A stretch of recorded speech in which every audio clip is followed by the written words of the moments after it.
तो हम question number 16 पर आ गए हैं। अगर किसी ने अभी तक मेरे चैनल को सब्सक्राइब नहीं किया तो जल्दी से सब्सक्राइब कर लें, बेल आइकन को दबाना ना भूलिएगा।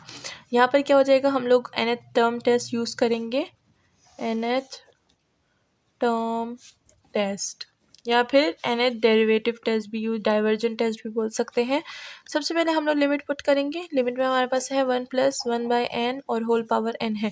तो अगर हम देखें तो ये हमारे पास एक थ्योरम था पीछे जो हमारे पास e के इक्वल आ जाएगा। ठीक है, ये हमारे पास क्या आ जाएगा, e के इक्वल।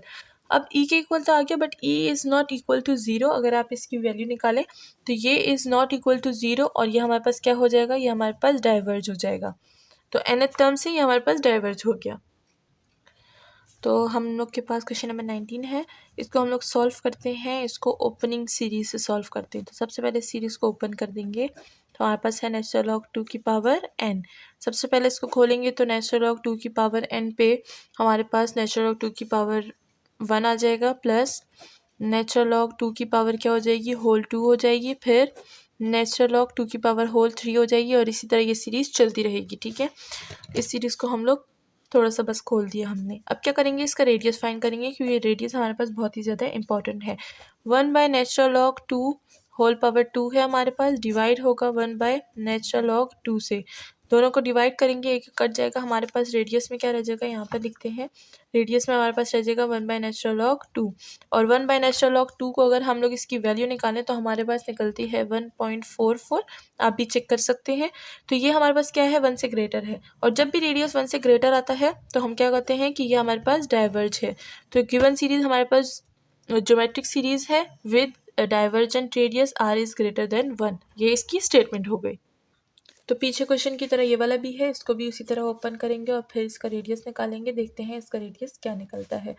तो 1/नेचुरल लॉग 3 की पावर n है। सबसे पहले हमारे पास क्या आ जाएगा, नेचुरल लॉग 3 आ जाएगा।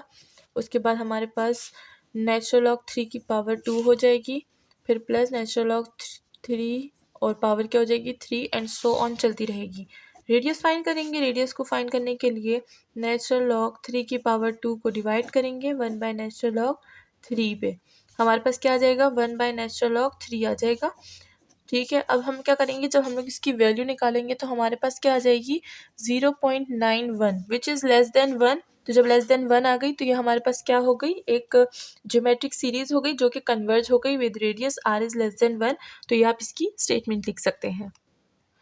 तो हम नेक्स्ट क्वेश्चन पर आ गए हैं। ये क्वेश्चन बहुत ज़्यादा इंपॉर्टेंट है क्योंकि इसमें हमारे पास क्या हो रहा है, इंटीग्रेशन का बहुत ही इंपॉर्टेंट फार्मूला यूज़ हो रहा है। सबसे पहले हम लोग देख लें तो 1/n है हमारे पास और फिर यहाँ पर नेचुरल लॉग n गिवन है, natural log square n given है, -1 गिवन है। सही है, हम क्या करेंगे, सबसे पहले सपोज करेंगे कि u हमारे पास नेचुरल लॉग n है। फिर जब इसका डेरिवेटिव निकालेंगे तो du/dx आएगा और इसका डेरिवेटिव क्या हो जाएगा, 1/n हो जाएगा। सही है, ये हो गए हमारे पास इसके डेरिवेटिव्स। अब हम क्या करेंगे, ये dx को उधर शिफ्ट कर देंगे तो हमारे पास du की वैल्यू आ जाएगी, dx/n हो जाएगा। अब हम क्या करेंगे, इसको यहाँ पर पुट कर देंगे। सबसे पहले यहाँ पर क्या होगा, इंटीग्रेशन अप्लाई करेंगे और जब इंटीग्रेशन अप्लाई करेंगे तो हमारे पास क्या हो जाएगी, इनकी हमारे पास लिमिट्स भी चेंज हो जाएंगी। ये जो लिमिट्स चेंजिंग है इस पर हम लोग एक अलग सी वीडियो बनाएंगे जब हमें कहीं टाइम मिलेगा। तो यहाँ पर क्या हो जाएगा, नेचुरल लॉग 3 हो जाएगा। अब हम क्या करेंगे, इन चीज़ों को यहाँ पर पुट कर देंगे। तो 1/n क्या था, हमारे पास du था, तो यहाँ पर हम लोग क्या कर देंगे, du लिख देंगे। नेचुरल लॉग n क्या था, हमारे पास u था, यहाँ पर हम लोग u लिख देंगे। और हम पर हमारे पास अंडर रूट में यहाँ पर क्या नेचुरल लॉग n है तो यहाँ पर हमारे पास क्या हो जाएगा, u² -1 हो जाएगा। और यहाँ पर हमारे पास ये पूरा इंटीग्रेशन का फॉर्मूला है। अब हम क्या करेंगे, अब हम गौर करेंगे, ये इंटीग्रेशन का फॉर्मूला हमने कहीं देखा है। कहाँ देखा है, ये हमने पीछे देखा था जब हम लोग इंटीग्रेशन के चैप्टर्स पढ़ रहे थे। तो वो तो मैंने करवाया नहीं है, वो भी मैं इंशाल्लाह करवाऊँगी आगे जाके जब मेरे सब्सक्राइबर्स ज़्यादा हो जाएंगे, जब आप मुझे सब्सक्राइब करना ज़्यादा कर देंगे तो फिर मैं वो वाला चैप्टर ज़रूर करवाऊँगी। तो यहाँ पर क्या हो जाएगा, ये वाला फार्मूला है हमारे पास सीकन इन्वर्स का। तो ये हम लोग क्या कर देंगे, देखिए अब हमारे पास वो फार्मूला मुझे याद है तो मैं इसको सिंपली सॉल्व कर रही हूँ। तो अगर किसी को नहीं आता तो उनको बहुत मुश्किल हो जाएगी, इसीलिए ये फार्मूला याद कर लें।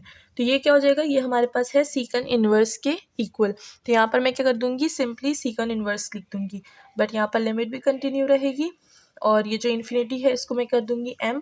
तो यहाँ पर m गोज़ टू इन्फिनिटी। यहाँ पर हमारे पास क्या हो जाएगा, सीकन इन्वर्स और हमारे पास u आ जाएगा। और जैसे कि हमारे पास लिमिट कंटिन्यू है m और नेचुरल लॉग 3। ठीक है, अब क्या हो जाएगा, इसमें हम लोग लिमिट पुट कर देंगे। जब सबसे पहले लिमिट पुट करेंगे तो हमारे पास आएगा, यहाँ पर लिमिट लिख देते हैं, m goes to infinity secant inverse u की जगह हमारे पास क्या आ जाएगा, m हो जाएगा माइनस सीकन इनवर्स और यहाँ पर हो जाएगा नेचुरल लॉग 3।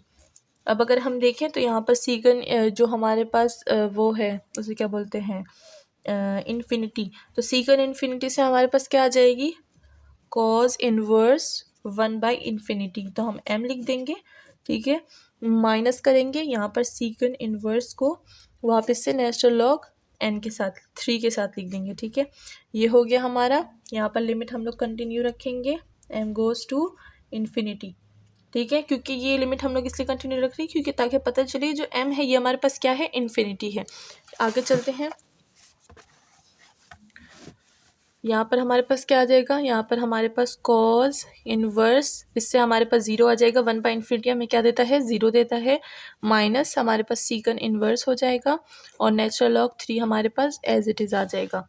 आगे बढ़ते हैं, तो कॉज इनवर्स हमें 0 क्या देता है, π/2 देता है, माइनस करेंगे सीकन इनवर्स नेचुरल लॉग 3 से। अब जब हम लोग इसको इन दोनों को सिंप्लीफाई करेंगे तो हमारे पास क्या आ जाएगा, हमारे पास आ जाएगा 1/1439 which is a convergent series. तो ये हमारे पास क्या हो गई, कन्वर्जेंट सीरीज़ हो गई। तो पहली बार हमने इंटीग्रल टेस्ट अप्लाई किया और हमारे पास क्या हो गया, कन्वर्ज हो गया, पीछे सारे डाइवर्ज हो रहे थे। तो ये इसकी स्टेटमेंट होगी, this series is convergent by integral test. तो नेक्स्ट क्वेश्चन भी हम लोग क्या करेंगे, इंटीग्रल टेस्ट से करेंगे, लेकिन सबसे पहले इसको एक थोड़ा सा सिंप्लीफाई करेंगे ताकि हमारा जो इंटीग्रल टेस्ट है वो थोड़ा सा इजी हो जाए। ये जो 1/n है इसको हम लोग ऊपर कर देंगे और नीचे क्या हो जाएगा, नीचे हमारे पास रह जाएगा 1 प्लस नेचुरल लॉग स्क्वायर और n हो गया, ठीक है, ये हमारे पास नीचे रह जाएगा। अब हम क्या करेंगे, इस पर इंटीग्रल टेस्ट अप्लाई करेंगे। तो सबसे पहले हम लोग u ले लेते हैं, u को हम लोग ले लेंगे नेचुरल लॉग x, ठीक है, इसको हम लोग x में कन्वर्ट कर देंगे।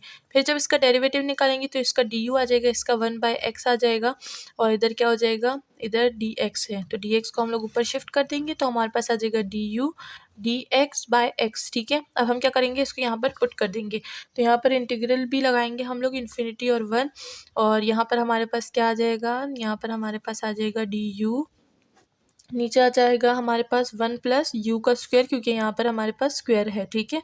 तो यहाँ पर हमने ये वैल्यूज़ पुट कर दी। अब क्या करेंगे, अब हम लोग इन्फिनिटी को b का नाम दे देंगे। तो जब यहाँ पर हम लोग इसका इंटीग्रेशन निकालेंगे तो ये भी हमें पता है, ये भी हमारे पास एक फार्मूला है जो कि हमारे पास प्रिपेयर फार्मूलों में पड़ा हुआ है। इसको हम क्या बोलते हैं, टेंजेंट इनवर्स का फार्मूला बोलते हैं। तो यहाँ पर क्या कर देंगे, सबसे पहले तो लिमिट लिखेंगे m गोज़ टू इन्फिनिटी, इसको हम लोग m कर देंगे, ठीक है। आप लोग अभी भी कर सकते हैं या फिर यहाँ पर भी कर सकते हैं, आपकी अपनी मर्जी है। यहाँ पर क्या हो जाएगा, m गोज़ टू इन्फिनिटी हो जाएगा। अब इसका क्या है, टेंजेंट इनवर्स ई के इक्वल है ये हमारे पास u, और जो हमारे पास होल लिमिट है वो हमारे पास क्या है, हमारे पास वो है इन्फिनिटी और 0, ये 0 है, मैंने गलती से m लगा दिया, ठीक है, तो ये 0 है। अब क्या होगा, इसमें लिमिट पुट कर देंगे हम लोग। तो यहाँ पर सबसे पहले लिमिट पुट करेंगे, m goes to infinity tangent inverse, यहाँ पर m आ जाएगा माइनस टेंजेंट इनवर्स 0 और ये हो गया। अब टेंजेंट हमारे पास जब भी इन्फिनिटी में आता है तो उससे हमें क्या देता है, π/2 देता है, और टेंजेंट 0 हमें क्या देता है, वो हमें 0 ही देता है। तो इससे हमारे पास आंसर क्या आया, π/2, और ये क्या हो गई, हमारे पास सीरीज़ कन्वर्ज हो गई बाय इंटीग्रल टेस्ट। तो होप कि आपको समझ आ गया हो और आपने मेरे चैनल को भी सब्सक्राइब कर दिया होगा। Thank you.